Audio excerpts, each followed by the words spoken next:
Hi everyone, my name is Official Mac. First and foremost, this video was made in commemoration of my 5-year anniversary within the mapping community. So thank you all so much for your support over the past 5 years. Genuinely means a lot. I wanted to do something a little different this year than the usual tradition of just throwing together another full spread map and then disappearing for another 3 months. Back in 2020, I did a behind the scenes video going through the mapping process behind one of the maps I had released that year. The video was made pretty young into my mapping career, and suffice to say, a lot of the talking points I had back then don't exactly align with the same views that I hold today. And so I figured, with 4 more years of experience under my belt since then, I wanted to do a redux of that original video. But I'm not really interested in just taking another old map of mine, throwing it in editor, and rambling through it like last time. Instead, I wanted to try and do a proper breakdown of my entire mapping process, going through the maps I released over the past 5 years, talking about all the lessons learned, and giving you guys some useful tips and takeaways, whether you're a new mapper looking for greater insight into the mapping process, or an old school mapper looking for a fresh perspective. Now for the record, this is not a mapping tutorial. There are plenty of other guides and resources, especially on the BSMG wiki, that will give you a much better crash course on how to actually get started with mapping. And I'll be sure to link those resources in the description for those of you who are interested. Rather, this video will be more so directed on how I design maps as opposed to actually building them, and also shed some light on some long-standing questions on how I made some of my more noteworthy maps. So with that in mind, let's get started. I think a nice place for me to start would be to talk about my song choice, because as some of you who look through my Beat Saber profile might realize, I tend to have a very diverse taste of genres and styles. I've mapped basically everything from pop songs to rock and roll, EDM, even Eastern songs is fair game when it comes to mapping. Funny enough, I'd say a good majority of the songs that I actually end up mapping aren't songs that I listen to on a regular basis. A good chunk of artists that I actually make maps for are ones that I've discovered first through other Beat Saber maps that I've played over the years. And I think it's really cool that Beat Saber can serve as a really nice outlet to push underground artists in a much bigger spotlight and in such a profound way. But regardless of whether or not I'm familiar with the song, one of the larger factors that tends to influence my song choice is to never force myself to map any particular song. Especially nowadays, I know how tempting it can be to try and rush out a map for a new or viral song so that you can ride the wave of trends and give your maps more attention. But for all the times that I've tried to rush the process, I always find myself in a situation where I don't give myself enough time to flesh out ideas, and I always end up looking back on those maps with a feeling of missed potential. I think one of the best things you can do to really give yourself time to unlock that potential is to actually listen to the songs. Before I even place a pattern down in the editor, I like to listen to the song on my own time and really pay attention to all of the different elements in the song, seeing how I can visualize ways to translate those elements into different patterns and concepts. Depending on the song, I'll also do background research, seeing if there's any interviews, artist commentaries, translations for lyrics in other languages, anything that'll give me a much better idea of the central message the artist is trying to communicate and whether I can better express that message within the mapping style. It's a much more involved process compared to other mappers, but I find it really beneficial since it allows your map to be made with a more explicit purpose and better establish a connection with the music for players who are going through the map, especially when you're able to allow a player to recognize that connection outside of the context of Beat Saber. It's also just a nice process in general because it makes you have a better appreciation for the music that you're mapping and maybe pick up on some aspects for some of your favorite songs you might not have noticed before. So then that begs the question, how do you actually come up with these ideas? Let's talk about representation next. I think one of the big reasons I found a greater investment making maps for Beat Saber compared to other rhythm games is because despite the apparent limitations in terms of grid positions and angle placements, you have a lot of unique and varied ways to represent the different musical elements of a song. And you can utilize a lot of different techniques to articulate those ideas in a much more profound way. I'm not going to go in detail on a lot of the different techniques because there's a lot of them, but the one that I tend to focus on the most, that I think is most important, is the idea of building motifs. There's a lot of different forms motifs can take within a map, but the central idea is that a motif should be a specific pattern or a specific point in the map that stands out to players enough where that moment will resonate with them. It's the same mentality of that money shot, where you spend time creating that one specific moment where all the stars align, and you give the player a sense of satisfaction that stays with you once the map is all said and done. A couple of examples can be direct translation of lyrics within a song, a certain melody that's represented by the note positions, articulating a particular gesture or movement, altering syncopation based on changes in the instrumental, or even just incorporating new elements in a pattern to capture a specific energy of a section. The best part about building motifs is that they allow players to establish a better connection with your song, since more often than not, something that's memorable to a player will entice the player to want to replay your map of the song, to re-experience that particular moment. While motifs are a really nice way to build those memorable moments of a map, they also require a very delicate balance in terms of when and where you decide to capture those moments. There's a lot of mappers that try to force motifs for the sake of a gimmick or a challenge or enforcing a particular style. In any objective case, it's definitely not a bad approach, but I often see this approach makes maps feel very disjointed from the song, especially when those concepts don't really align with the central theme or energy of a particular song. One of the best analogies I've received, especially when it comes to integrating more technical patterns within a section, is to treat them like a spice. You can add a dash of spice to a dish in order to give it flavor, but the moment you add too much spice to a dish, the heat might be too much for some people to handle. I think that balance is very important when building maps that really stand out to players in a way that doesn't make them feel completely out of their element. And I think the way I've found to make this work is to use more of a push and pull style of approach. You want to incorporate motifs that keep the map interesting and keep players engaged, but transition into those patterns with a more linear style. Not only does it let your motifs stand out in a much more profound way, but it also serves as a nice accessibility concern. If players struggle with a more gimmicky pattern or they don't pick up on your motif, those more linear patterns can act as a nice recovery point so that players can get back on their feet and be better prepared when those motifs may be reinforced or even expanded upon later in the map. Speaking of reinforcement, repetition is also something that's integral to giving your map a stronger sense of identity. A lot of people argue that copy-pasting patterns can lead to a lack of variety, so to speak, but especially within the realm of musical composition, the idea of having sections like choruses and other repeating elements in music is to reinforce a particular concept or message to the listener. So it only makes sense that within your mapping style, you would want to preserve that sense of reinforcement when you're building patterns for similar sounding sections of a song. And you don't just have to rely on copy-pasting a pattern and calling it a day. There's lots of ways to add variety to reinforcement, and some of the common examples are to add slight variations based on changes in lyrics, increasing spacing on things like pitch changes, or incorporating new features into a pattern when there's a buildup of intensity in a later iteration of that section. Repetition works not only to build greater connection with the music, but also allows the player to acknowledge more challenging iterations of the same pattern as a progression of skill rather than coming off as a difficulty spike they may not be prepared for. I want to touch on accessibility next because I think a lot of mappers tend to have the wrong impressions of what makes a map accessible to players.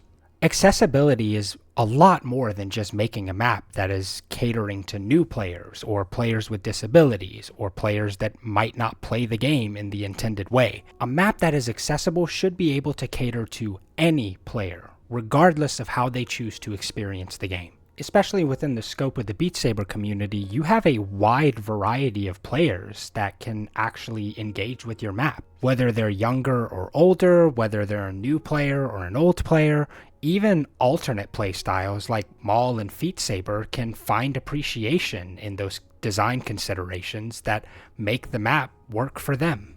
And for the record, making your map accessible does not constitute a boring map. If anything else, the motivations behind making maps accessible is to allow a much wider audience of players to find comfort and enjoyment in them. Mapper's blindness can actually be a bit of a crutch in this case, since a map that might work well for your playstyle might not work well for other players with their own playstyles. And the best way to build patterns that can work for different playstyles is to just keep it simple. Sometimes a crazy transition or a fun-looking pattern that requires an awkward setup might not be worth the extra liability. Keeping patterns simple not only makes it more obvious to players how they're expected to perform different patterns and transitions, but also allows you to build patterns that work more closely with the mechanics of the game and can improve the playing experience. While I'm not going to go into too much detail on how to make every pattern accessible for players, I am going to touch on some of the more important concepts here. One of the more common practices I like to preach is with optimization. A lot of mappers tend to orient notes based on aesthetic choice over gameplay considerations. And in a lot of cases, these ankle positions might not give the player enough leniency to achieve max scoring potential for the pattern, or might encourage the player to use more jarring movements in order to play the patterns as intended. Tweaking those angles to work more closely with the natural movements allows your patterns to still articulate the representation you're going for without requiring the players to make awkward maneuvers in order to reach the maximum scoring potential for those patterns. Crossovers are another common point of contention.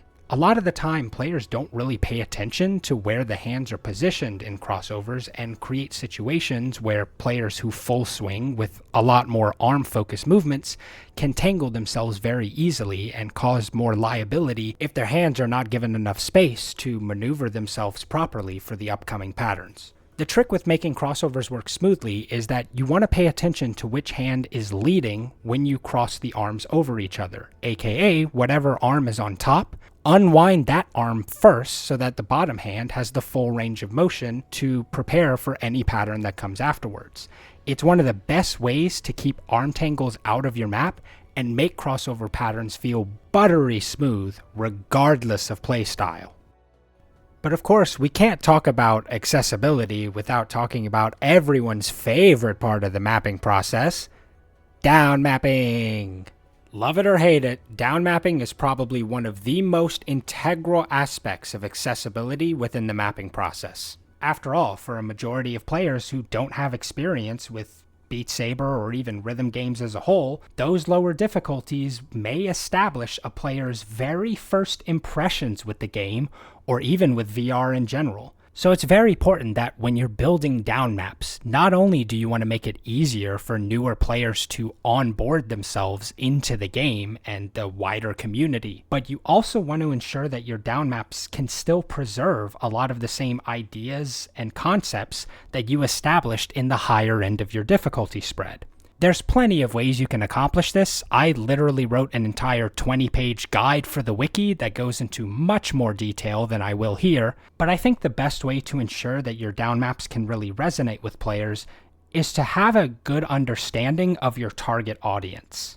This might not come as a surprise, but newer players are definitely not the only demographic of players that enjoy down maps. A wide number of higher skilled players tend to enjoy down maps, as it can provide a very good means of training different skills with the game, like accuracy and precision. That isn't to say your down maps have to be targeted towards one group or the other, but if you can cast that net wide enough for both groups to find your down maps accessible and engaging, you'll capture a much larger audience that can connect with your work or even just spread the good word. With that said, the common thread that a lot of mappers tend to struggle with when it comes to down mapping is really understanding the natural tendencies of a newer player and how to build a map that's not too difficult or too challenging for them. And I think one of the best ways to actually put yourself in that mindset is to just watch newer players play through maps.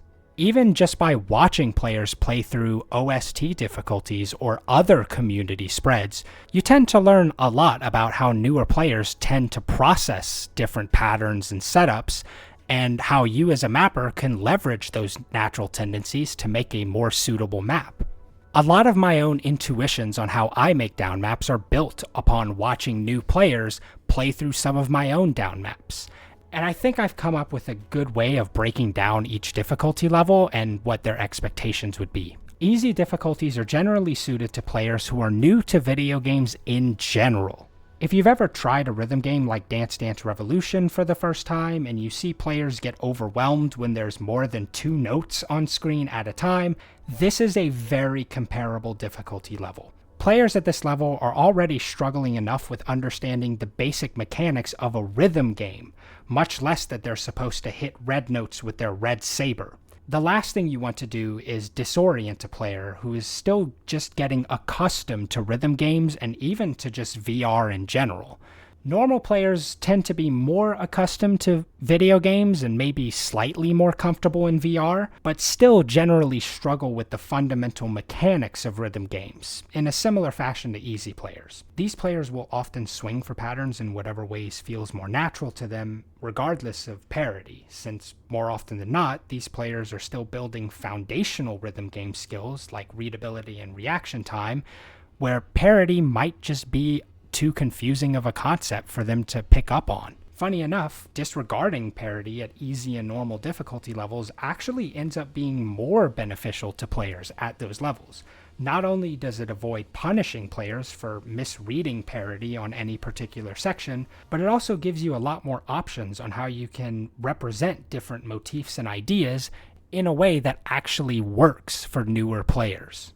Hard is generally the entry-level difficulty for people who are familiar with rhythm games, and so this difficulty serves to really train the player on the mechanics of Beat Saber. This is the difficulty where concepts like parity, syncopation, emphasis, and other different mechanics start to play a more integral role without feeling like foreign concepts.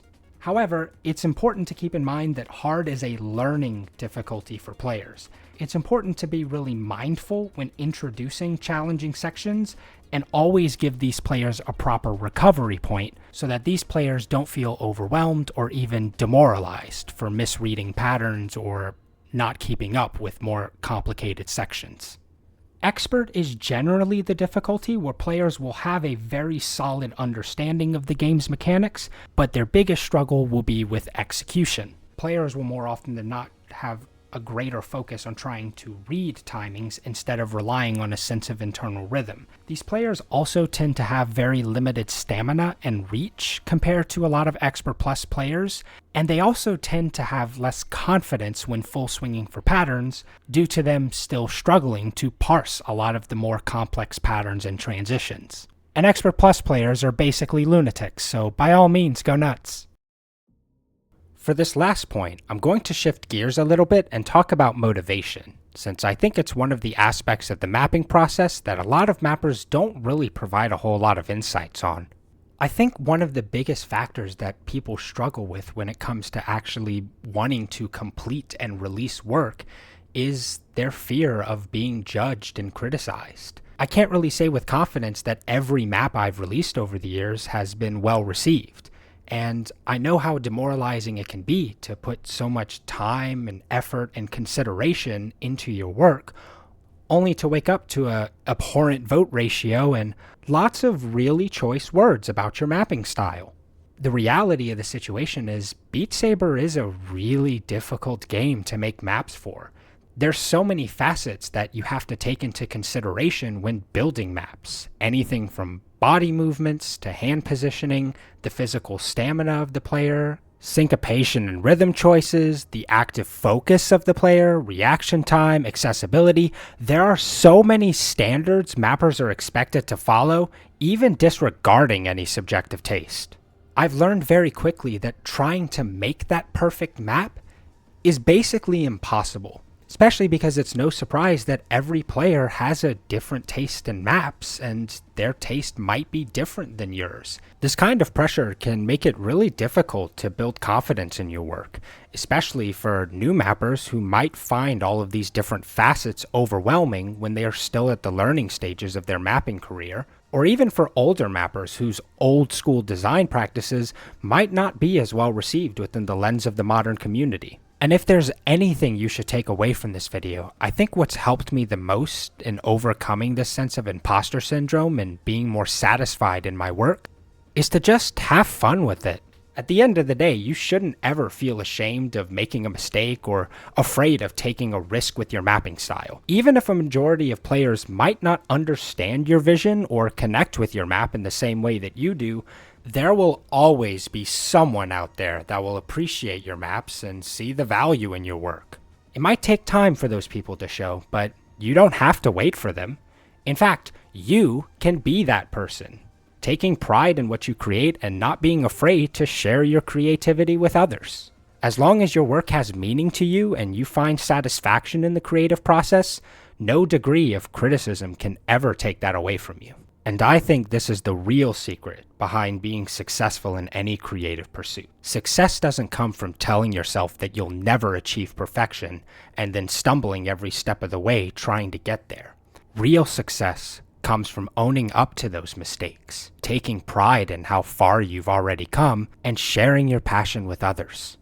Mapping is not a rite of passage. It's a creative outlet. A canvas to express music in a more immersive, unique, and profound way. So get out there and express yourself. Well, there you have it. These 5 tips are the 5 most important aspects that make up my mapping process. There's honestly so many more talking points I would have liked to cover in this video, but the video is already long enough as is, so I'll leave some closing thoughts here. First off, I know that I was pretty rapid fire when it came to the talking points in this video. As you can probably tell, it's not easy trying to cram 5 years worth of experience into a half-hour video. So if you have any additional questions about the mapping process or anything in the video that I've covered, feel free to leave a comment. I'll be happy to answer them. Next up, I know that there'll be some mappers in the community that might disagree with some of the takes I have for one reason or another. And that's okay. These talking points are based on the lessons I've learned over the years, and every mapper has their own unique perspective to share. If you disagree with any of the points that I've talked about in this video, you're welcome to share your thoughts down below. In fact, I highly encourage you that if you have criticisms to share about any of my maps, to go leave a review on Beat Saber with your thoughts. I know a lot of people are kind of afraid to give mappers feedback because you're afraid of hurting our feelings. I understand where that's coming from. Personally, I love to nerd out about my funny little patterns and design choices.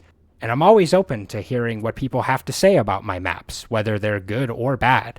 Plus, you don't have to be a mapper in order to give constructive criticism about a map that you've played. Even simple comments about what you may like and don't like can give us enough insight to be able to identify the problems with the map or apply that feedback to future maps. Now, with that said, zero-end remap is not constructive criticism. In fact, that doesn't really give us a whole lot of feedback to work with anyway, so just be open, be honest, and please be respectful. That's all we ask. Alright, I think that actually covers just about everything. So one last time, thank you all so much for supporting me over the past 5 years. I genuinely never imagined I'd ever make it past 1, but I can't really say I'm disappointed by that. All of the lovely little messages and accolades I've received over the years have made this dumb little hobby project feel worth it, and probably changed my life for the better. So, thank you. Thank you for listening to me nerd out about mapping for half an hour. I had a lot of fun making this video, and at the very least, I hope you learned something valuable. I've been Official Mac. Take care, and thanks for watching.